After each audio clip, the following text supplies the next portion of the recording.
Big TV భక్తి సమాచారం WhatsApp ఛానల్లో జాయిన్ అవ్వండి. అన్ని విశేషాలు ఎప్పటికప్పుడు తెలుసుకోండి.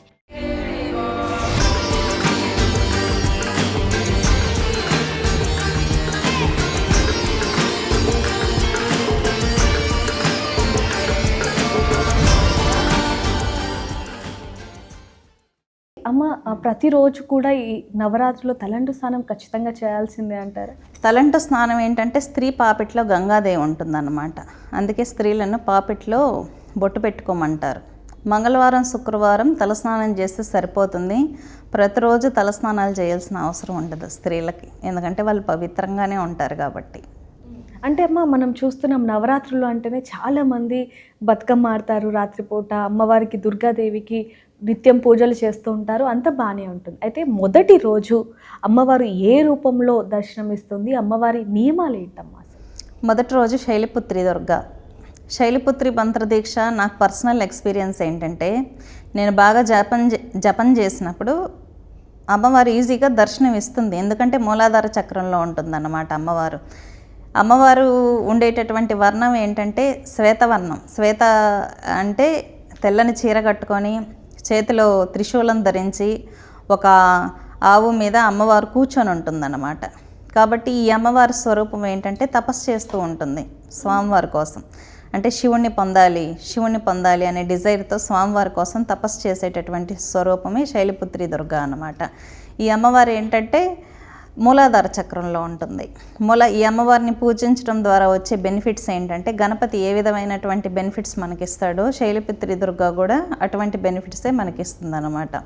ఈ దేవతను ఆరాధించడం వల్ల మనం ఏంటంటే మూలాధార చక్రం యాక్టివేట్ అయ్యి కొంతమందికి చాలా డిజైర్స్ ఉంటుంది, లస్ట్ ఉంటుంది, వాటి మీద కమాండింగ్ వస్తుంది అన్నమాట.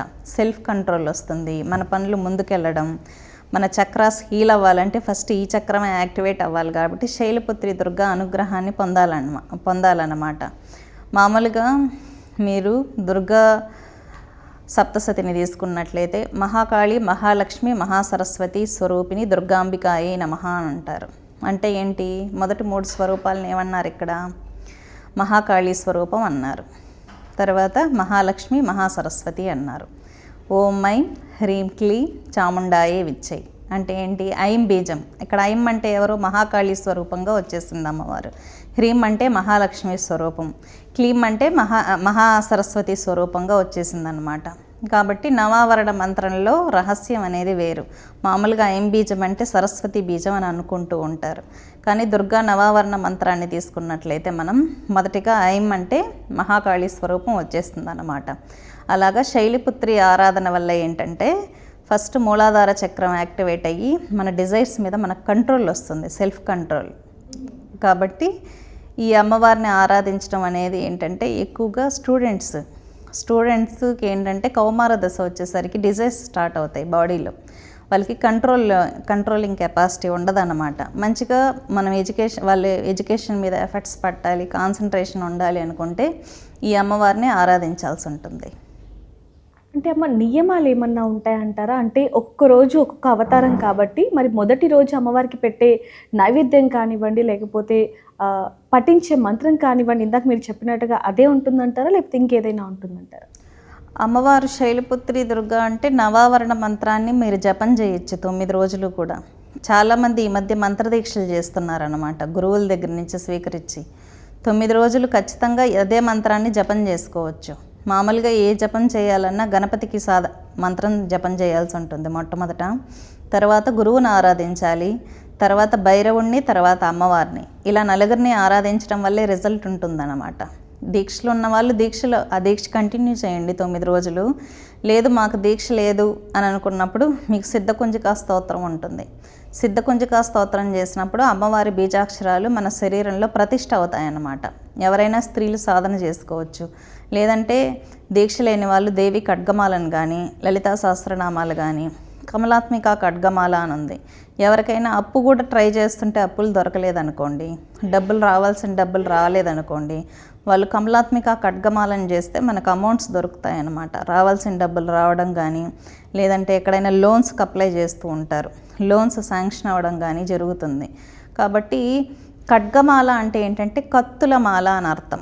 లక్ష్మీదేవి చేతిలో కత్తుంటే ఏం చేస్తుంది? డబ్బులు తీసుకొస్తుంది. మాతంగిదేవి చేతిలో కత్తి ఉంటే ఏం చేస్తుంది అమ్మవారు? పోరాడి జనాకర్షణ తీసుకొస్తుంది.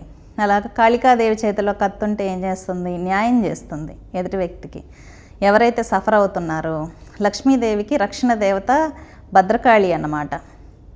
అమ్మవారి మీదకి రాక్షసులు వచ్చినప్పుడు మహాలక్ష్మికి అమ్మవారి రక్షణ దేవత కాబట్టి భీకరంగా పోరాడుతుంది ధర్మం కోసం, న్యాయం కోసం. చాలామంది లేడీస్ని హరాస్ చేస్తూ ఉంటారు మగవాళ్ళు.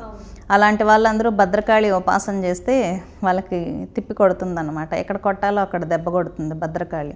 కాబట్టి ప్రతి రూపానికి ఒక ప్రత్యేకత ఉంది. కాబట్టి మీరు ఈ నవరాత్రుల్లో మంత్రాలే కాకుండా మీకు దీక్ష ఉంటే మంత్రజపం చేసుకోవచ్చు. లేదంటే సహస్రనామాలు కానీ అష్టోత్తరాలు ఉంటాయి. మహాలక్ష్మి అష్టోత్తరంతో కుంకుమార్చన చేస్తే బాగా డబ్బులు వస్తాయి. చాలామందికి తెలియదు ఈ విషయం. కుంకుమార్చనలతోనే డబ్బులు వచ్చేస్తాయి అని అనుకుంటారు. నాకు బాగా రిజల్ట్ ఇచ్చింది. శ్రీ మహాలక్ష్మి అష్టోత్తరంతో కుంకుమార్చన చేస్తే ఫైనాన్షియల్గా బాగుంటాం.